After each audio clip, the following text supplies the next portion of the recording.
Now, moving forward from the large production unit, we will see the various other kinds of bakery industries or the segments which are available. So next comes the small and independent bakeries. See, the small and independent bakeries, they generally has their expertise on a particular kind of product. That's why sometime when you go to some other place, you will say, hey, that bakery has a better honey cake. So these kind of people, they actually run their family business. They expertise in particular kind of product, and maybe they can have their expertise on it. They may make the best cake in the region. They may make the best samosa in particular region. They may make the best pasta in particular region.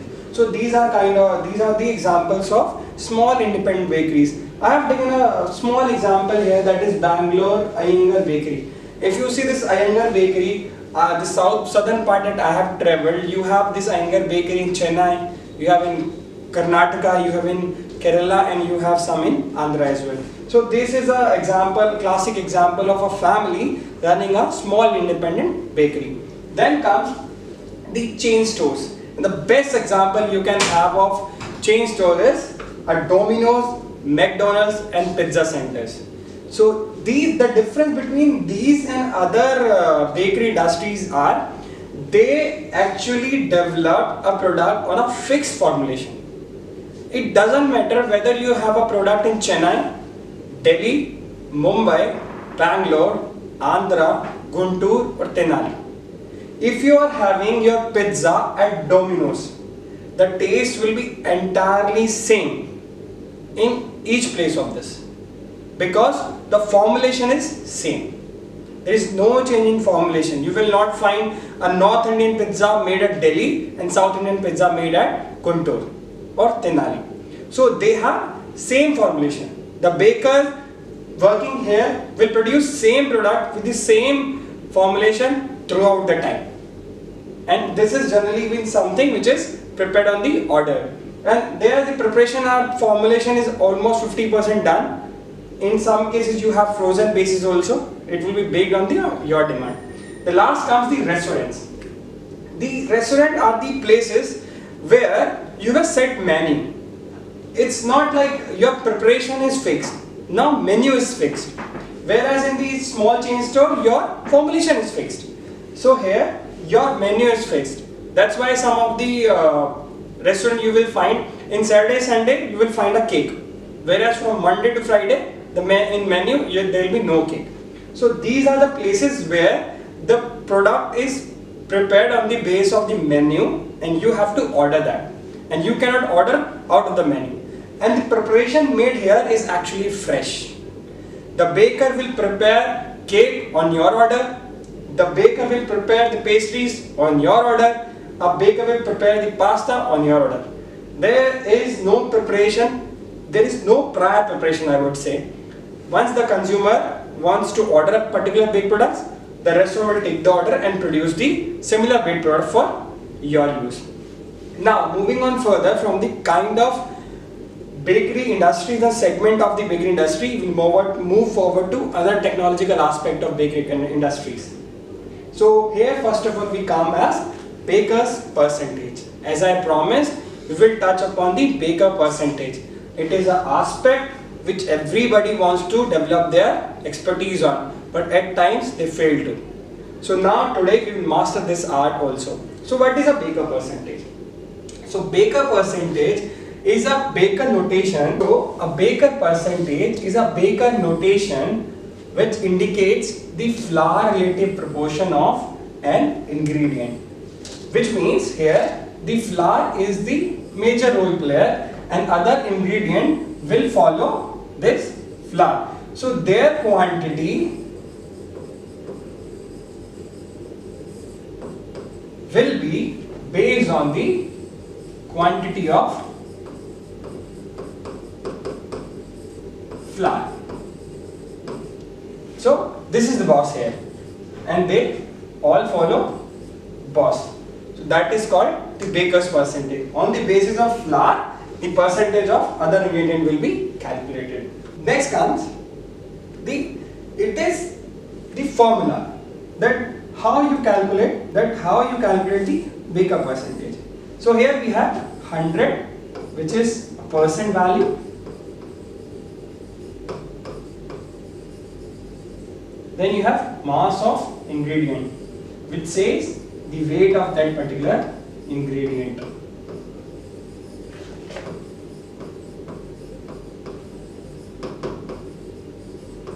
And this is mass of flour, that is weight of that particular flour. So if you divide weight or mass of that particular ingredient by the weight or mass of that particular flour and multiply it with the percent value, you will get the Baker percentage of that particular ingredient. I'll repeat again. If you want to calculate the Baker percentage for particular ingredient, then you have to take the weight of that particular ingredient divided by the weight of that particular flour that you are using, the amount of flour you are using in your formulation, and then you will multiply it with the percentage value, that is 100. You will get the value for your Baker percentage. So this was the common formula which is used for the development or the formulation of Baker percentage. Now we'll move forward and see the Baker percentage for various formulation. So now we have a common formulation here, which includes the flour, water, milk, fresh yeast and salt. So now if this is given in Baker percentage and we want to convert it into the weight percentage or Baker percentage, so we have two kind of conversion. First is the converting Baker percentage to ingredient weight. This is for when a Baker percentage of particular ingredient is given. Similar like this. So now I cannot weigh in percentage. So for weighing or formulation, I require the weights in grams. So this is a method, like using this percentage, I can calculate the weight of each ingredient. The next comes the conversion of weight basis into Baker percentage, because every time I cannot show in the weight basis. So just suppose if I have a 1000 kg of flour, so I cannot mention in my formulation then 1000 kg. So I have to prepare a percentage so that it is easy to understand. So there are two kind of methods can be used. So when you have ingredient in weight basis, you can always convert into the Baker percentage to have a better communication. Then when we are having the values in Baker percentage, we can always convert it into the weight basis so that we can actually weigh the ingredient and prepare the formulation. Now we'll move on and see how they are calculated. So we have the formula. Now consider that Baker percentage is given. So here you want to calculate the weight of that particular ingredient. So here we have weight of the ingredient equal to weight of the flour, then Baker percentage of that ingredient divided by percent value. We'll take an example here. Previously if you see, we had 100 gram 100% flour, and then we had 35% water. So now if we put this into formula and we assume start that 100% flour was equal to 100 gram. So now my weight of that ingredient will be weight of the flour, that is 100, into Baker percentage of ingredient, that is 35, divided by percent, that is 100. So cancelling out this, we have 35 gram. So the 35% of water is equal to 35 gram of water, when 100% of flour is equal to 100 gram of flour. If we assume now the condition is 100% flour is equal to 200 gram. So now again we calculate weight of the flour, that is 200 gram into Baker percentage of ingredient, that is 35, divided by 100. So we have 70 gram water. So by this we understand, when you have 200 gram of flour equal to 100%, then and 35% of the water will be equal to 70 gram of water. So if you are taking 100 gram flour, you are supposed to add 35 gram of water, but when you are taking flour as 200 grams, you are supposed to add 70 gram of water in your formulation. Now, how to create baker percentage from ingredient when weight of the ingredient is given? So here you have, in this all ingredients, weight divided by the flour weight to obtain a ratio. Then ratio is multiplied by 100 to yield the baker percentage. This we'll understand with another example in the next slide. Now we will move on to the another formulation that, or the definitions that is used in the baker percentage. So next is the formula percentage and the total mass. So total mass, as I told you, in baker percentage we eliminate flour because on the basis of this only everything is calculated. So the formula percentage is equal to the total mass. The total mass of sum of the baker percentage, total or sum of the baker's percentage is called the formula percentage. So if we have flour 100%, water 35, yeast 4, sugar 5, and salt 1. So if you sum all this, 35 plus 4 39, 39 plus 5 44 and 45. So the 45 is your formula percentage, whereas if you plus this, that will be your total mass. Okay, so now you want to calculate the formula for mass. So you will take the mass of flour, that just suppose it is equal to 100, and the formula percentage, that is equal to 45. So the formula mass will be 45. Okay, now we move and see the other formulas. So now when you are not given with the common values, now you are given, like if you want to calculate the mass of an ingredient with the value of true percentage ingredient and formula mass, or if you don't have the true percentage, you have baker percentage, how you will calculate? So next comes the true percentage.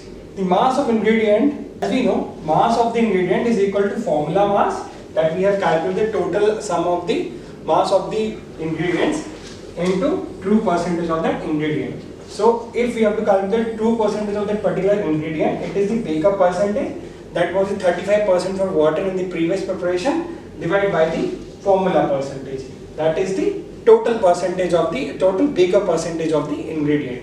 So if we say we want to calculate the mass of that particular ingredient and we don't have direct value of true percentage, so what we do is we put this value into this formula. Correct? Sorry. We put the value into this formula. So now what we got is mass of that particular ingredient, formula mass, into, we have replaced this value, that is baker percentage of ingredient divided by formula percentage. So on further solving, we get mass of particular ingredient equal to formula mass into baker percentage of that particular ingredient divided by formula percentage. So this is when the direct value for the baker percentage is not given and you want to calculate the true percentage. And when your true percentage is not given, values are given, you can always convert them into true percentage and put on the first formula, you will get the mass of ingredient. Now we move on and learn these stuff with the help of an example. So now we'll see the conversion of baker percentage into weight percentage. So we'll take this as an example, we'll convert this baker percentage back to the weight basis. So just remember that we have flour weight as 50, weight as 33 gram, salt as 1 gram and yeast as 0.6 gram. So now let's convert this baker percentage back to the weight basis. So if we are good with it, we have mastered this art, we should get this value back when we are calculating using this percentage. So now let's convert the baker percentage into the weight of the ingredient. So for doing that, first we remember or recall the values that we had in the previous slide. So the 100% flour is equal to 50 gram. Then 66% is equal to 30 gram of water. 2% of salt is equal to 1 gram of salt. And 1.2% of yeast is equal to 0.6 gram. So if we have mastered the art of converting baker percentage, so we should get these values after converting these values. So now let's start and converting. So to obtain the weight of the remaining ingredient, first we divide the percentage by 100. Because we are using percentage value, so first we'll divide by 100. With this we'll get a decimal value and then we'll multiply this value with the weight of the flour. So again let's take the example of water. So now we have 66% of water. Okay, so if we divide 66 by 100, that is percent value, and 66 the baker percentage, and multiply this by 50. That we have said the weight of the flour. So the value we get is 33 gram. So we have this 33 gram. So our previous value was, for 66 we had our value as 33 grams, for 100 50 grams, 1 gram and 1.2 0.6 gram. So when we calculate 66, that is the baker percentage for water, divide by 100, that is percent value, into by 50, that is weight of flour. So what we got is value of 33 gram, which is equal to the value that was portrayed before. Hence, by using this, we can convert any baker percentage into weight percentage. We'll take example of salt again. If we have salt as 2%, so 2% divide by 100 into 50. So 50, 1, 2, 1. So what we have? Salt, when this baker percentage is 2, weight of the flour is 50, we have 1 gram. So similarly we have all values checked. So now we know how to convert a baker percentage into weight basis, or when weight of something is given, how to convert into the baker percentage. So that's the common understanding. But for this you should be knowing and you should be thorough with the weight concept. So now we will look upon the various kind of weight measures that is used around the world. So here we have the 1 pound or the LBS that is used in UK is equal to 16 ounce, that is generally used in US, and the grams and the kgs which are used in India. So 1 kilogram is equal to 1000 grams, and this is equal to 2.20462262 LBS. That is nothing but approximately equal to 2.20 grams. Okay, so now you have this value, then 1 LBS is equal to 453.59237 grams, which is nothing but equal to, divided by 1000, you will get 0.45359237 kgs, which is again similarly 0.454 kgs. Now you have 1 ounce equal to 28.3495231 gram, which is roughly equal to 28.34, or you can make it 35 grams. So using this conversion, you can always convert LBS into ounce, ounce into grams, or grams into kgs. Hence, by using these value, further once you know the weights in grams, you can always create the baker percentage. Or if you have percentage, you can always convert them into these unit, either be LBS or pounds or ounce or the kg in grams. So if you have these values, you can always use these conversions and convert LBS into ounce or grams or kgs or vice versa. So now we have learned all the conversions. We have seen what kind of things are used in Baker percentage. We have seen the history of it. Now let's understand what are the drawbacks and advantages of having Baker percentage. See, everything comes with the advantages, pros and cons. Something has advantage, so it's bound to have some drawbacks also. So first we look upon the first drawback of Baker percentage. Baker percentage do not accurately reflects the impact of amount of gluten forming protein in flour. How this happens? If you take 200 gram of one flour, another 200 gram of other flour, both have different protein content, and you make the bread out of it, you get different strength. But if other yeast or baking powder that you have added, so even if your flour is not very much appropriate quality, it will give a very good product. So these Baker percentage, because it is all calculated on the basis of flour, does not reflect about the functionality of the gluten forming unit and their role in the production of baked product, because other ingredients are also there. Whereas when you calculate with the help of the weight basis, everything is in the 100% calculation. So the proportionate value changes. Hence you can easily find out the interaction or the effect of other ingredient with the effect of gluten forming unit present in the flour. So if different variety of flour is there, it will yield a different quality of baked products. Hence it can be easily identified.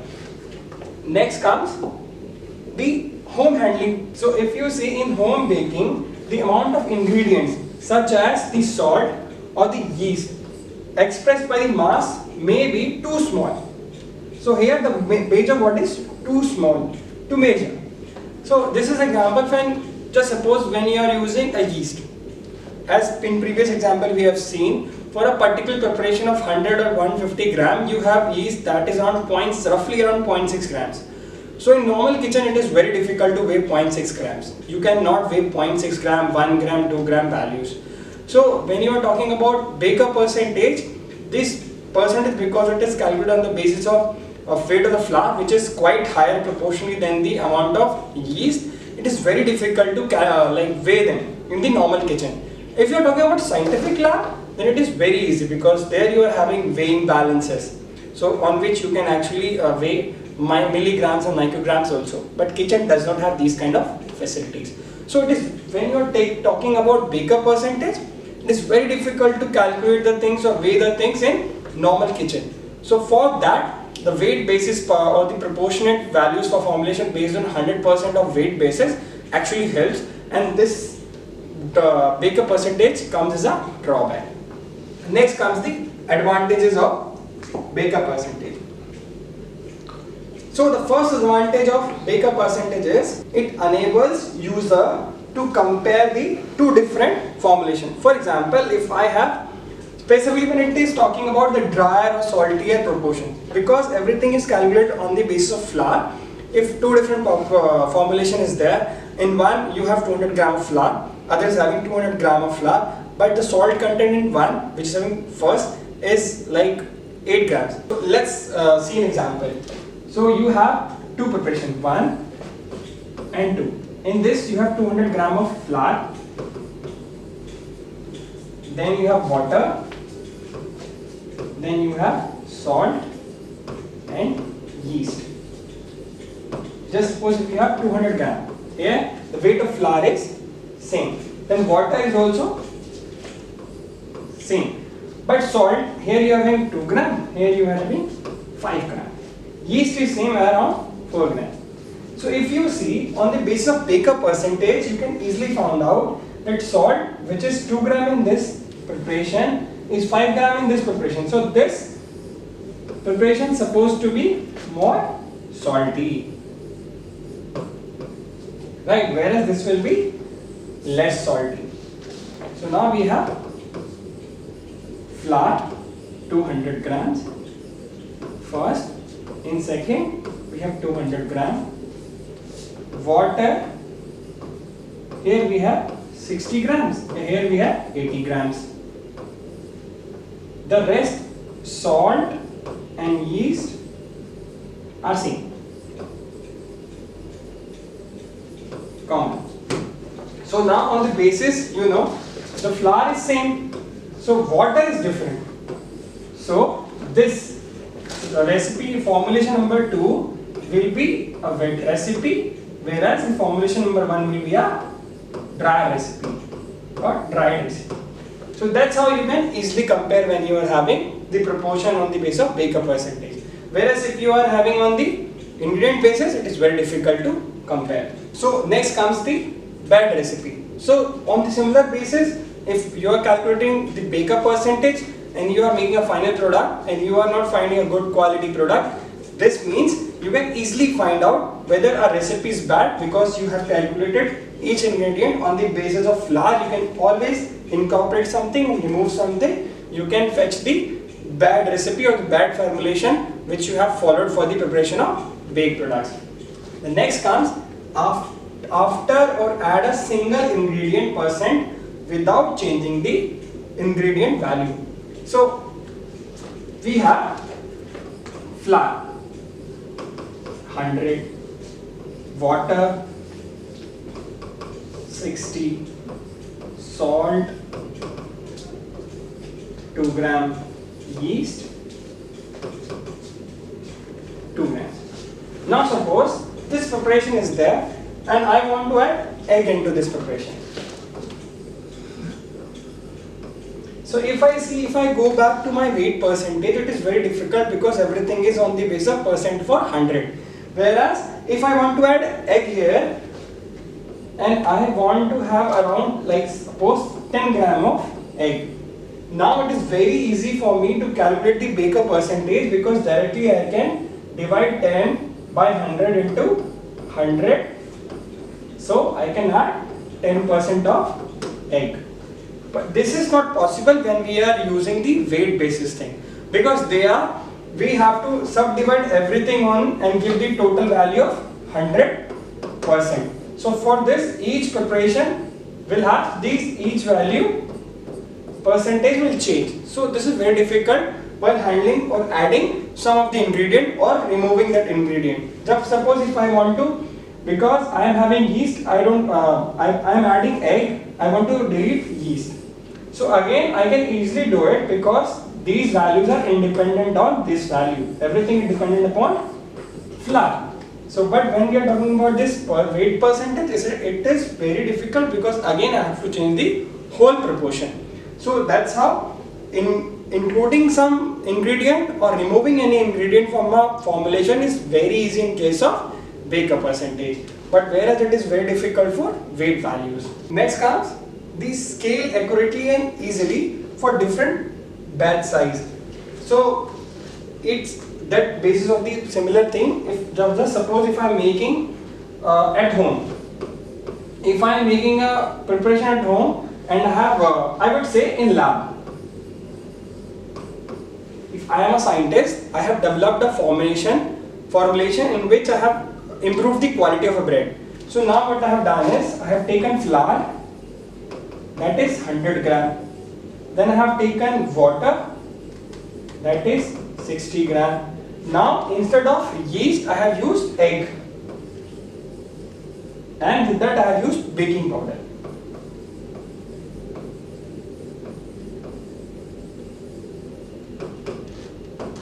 So these are 10 grams, this is 2 grams. So this is the recipe that I have developed in lab.